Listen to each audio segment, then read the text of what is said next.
Hello, I hope आपको अब तक के सारे टॉपिक्स अच्छे से समझ आ रहे हों। और ये वाला जो है, इस वीडियो के बाद हमारा 80% सिलेबस इज़ कवर्ड। इसके बाद सिर्फ 10% that is the balancing of chemical equation will be left, जो कि मैं इसी के बाद आपको वीडियो मिल जाएगी वो। एंड इसके बाद we are going to cover each and every topic again. एक वन शॉट वीडियो ले लेंगे, MCQs के थ्रू सारा का सारा चैप्टर रिवाइज करेंगे। सो फिलहाल our first topic is going to be corrosion. अब करोजन हमारे डे टू डे ज़िंदगी में कहीं ना कहीं हमें ज़रूर दिखता है। करोजन में क्या होता है, जब भी एक मेटल ख़राब हो जाए या फिर उसकी जो क्वालिटी है बिल्कुल सेम ना रहे पहले जैसी। क्यों? क्योंकि उसके ऊपर एयर, मॉइस्चर या फिर और कुछ केमिकल चीज़ों का इफ़ेक्ट आ गया और वो जो मेटल है वो ख़राब होने लग गया, तो उसे बोलते हैं करोजन, करोजन ऑफ मेटल। ठीक है। अब इसकी 3 एग्जांपल्स होती हैं। एक तो आयरन, सिल्वर, कॉपर। ये आपकी NCERT में आपकी क्लास 10 बोर्ड के लिए यही 3 एग्जाम्पल मेन है, यही आती हैं अक्सर। रस्टिंग ऑफ आयरन और corrosion of copper, corrosion of silver. तब सबसे पहले हम रस्टिंग ऑफ आयरन की बात कर लेते हैं।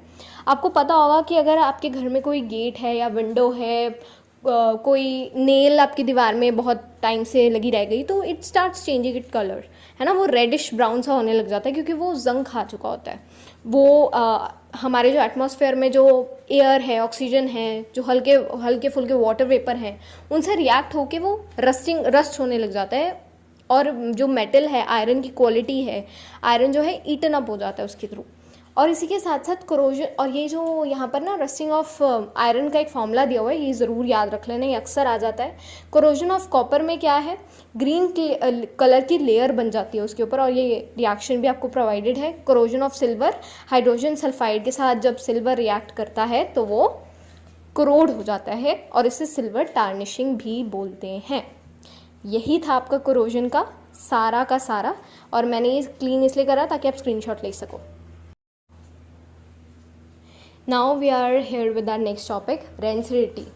रेंसिडिटी भी हम बहुत रोज़मर्रा की ज़िंदगी में देखते हैं। जब भी हम कभी लेज़ का पैकेट खुला भूल जाएं, या फिर हम कोई बिस्किट का पैकेट खुला रख के भूल गए, तो क्या होता है, उसका फ्लेवर और वो क्या हो जाता है, सलाब जाता है। हिंदी में ही बोलते हैं ना, सलाब गए।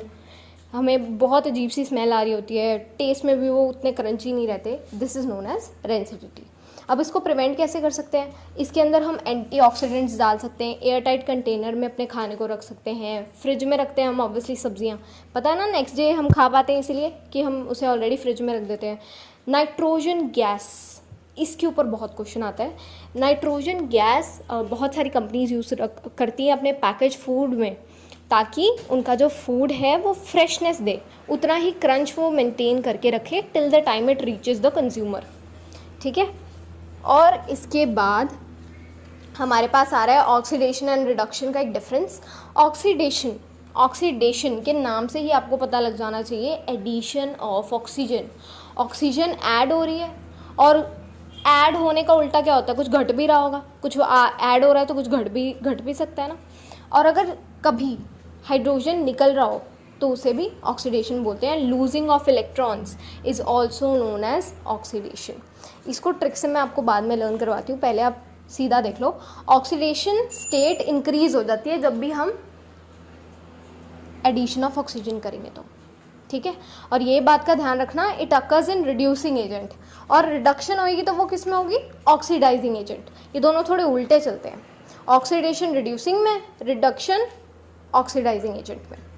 अब हम रिडक्शन थोड़ा डिस्कस कर लेते हैं, उसके बाद हम ट्रिक देखते हैं कि इसको जल्दी लर्न कैसे कर सकते हैं। ऑक्सीडेशन रिएक्शन में क्या होता है, बिल्कुल ऑक्सीडेशन में जो लिखा है ना, हर चीज़ इसमें उल्टी हो जाएगी। आप बस एक साइड इस डिफरेंस की लर्न करोगे और दूसरी ऑटोमेटिकली आपको लर्न हो जाएगी। ऑक्सीडेशन में क्या होता है, addition of hydrogen and removal of oxygen, और क्या होगा, गेनिंग ऑफ इलेक्ट्रॉन्स। और ऑक्सीडेशन स्टेट क्या हो जाएगी, उसमें इंक्रीज हो रही है तो इसमें डिक्रीज। अब इसकी एग्जांपल क्या है, मेटल और ऑक्सीडेशन की और रिडक्शन की क्या हो जाएगी, ozone, bleach, peroxide, these are all the example of oxidising agent.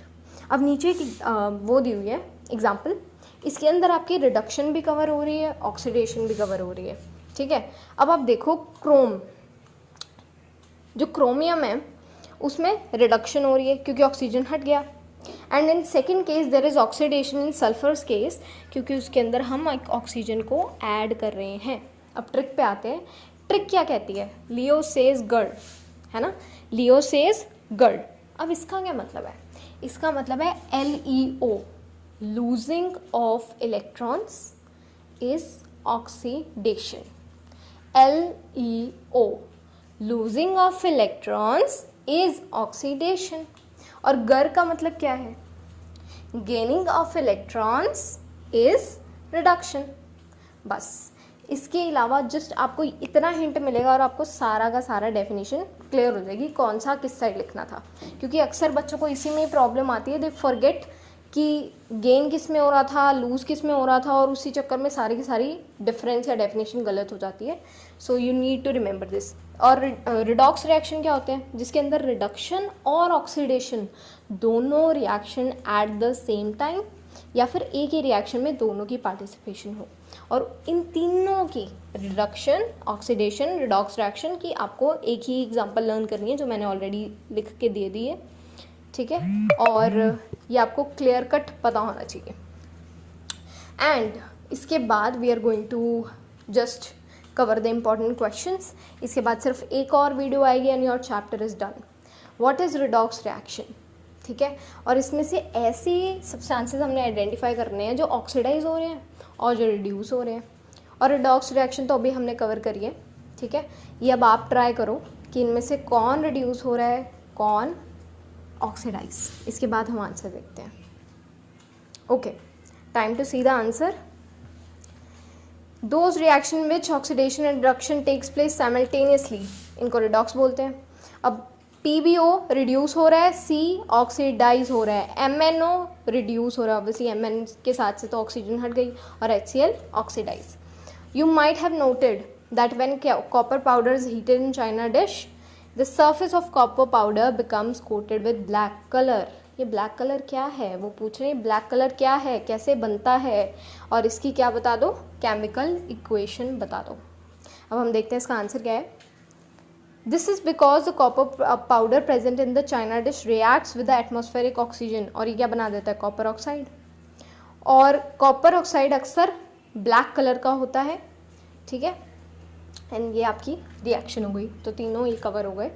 इसके बाद हम नेक्स्ट क्वेश्चन देख लेते हैं। And in the next question we have identify the oxidise. फिर से वही है, पहचानो कौन हुआ है ऑक्सीडाइज और कौन रिड्यूस हुआ है। ये अपने आप ट्राई करना, उसके बाद आंसर देखना, otherwise your mind won't start working up in this direction कि कैसे पहचानना है। LEO, ये ट्रिक याद रखना, LEO लूजिंग ऑफ इलेक्ट्रॉन्स। अच्छा, पहचानो ज़रा, Cu से तो ऑक्सीजन हट गई, तो क्या होगा, रिमूवल ऑफ ऑक्सीजन हो गया Cu के साथ तो, और H2 में O ऐड हो गया, तो क्या होगा। Okay, let's finally see the answer. A substance is said to be oxidise, अगर वो गेन कर ले ऑक्सीजन को, ठीक है, तो कॉपर ऑक्साइड क्या हो गया, रिड्यूस हो गया हमारा, और हाइड्रोजन क्या हो गया, ऑक्सीडाइज हो गया, क्योंकि इट बिकेम वाटर। चलो आगे चलते हैं। This is going to be the last question. ये आपकी पुराने सिलेबस में से एक पूछा है मैंने, ताकि मैं चेक करूँगी आपको कितना आता है कितना नहीं। वो कह रहे हैं अगर क्विकलाइम को हम पानी में ऐड कर दें तो क्या होगा। When quicklime is added to water, heat evolve होती है बहुत ज़्यादा, और कैल्शियम हाइड्रोक्साइड, जिसका नाम क्या है, स्लेक्ड लाइम बन जाता है, और हिसिंग साउंड आती है, हिसिंग साउंड। ये हम प्रॉपरली कवर करेंगे जब हम वन शॉट करेंगे ना MCQs, तब मैं प्रॉपर रीज़न बताऊंगी क्यों हुआ क्यों नहीं हुआ, हिसिंग साउंड क्यों आई। फिलहाल के लिए जस्ट आप रिएक्शन को अच्छे से नोट कर लो। और मैं ये इसलिए कर रही हूँ, ऐसे एरो सा इसलिए बनाया कि ये जो क्विकलाइम है ना, इसको CO के नीचे लिखना होता है, साइड पे नहीं लिखना, नीचे लिखना है, ठीक है। Always remember this. और इसी के साथ आज के हमारे टॉपिक्स ख़त्म। See you next time, bye bye.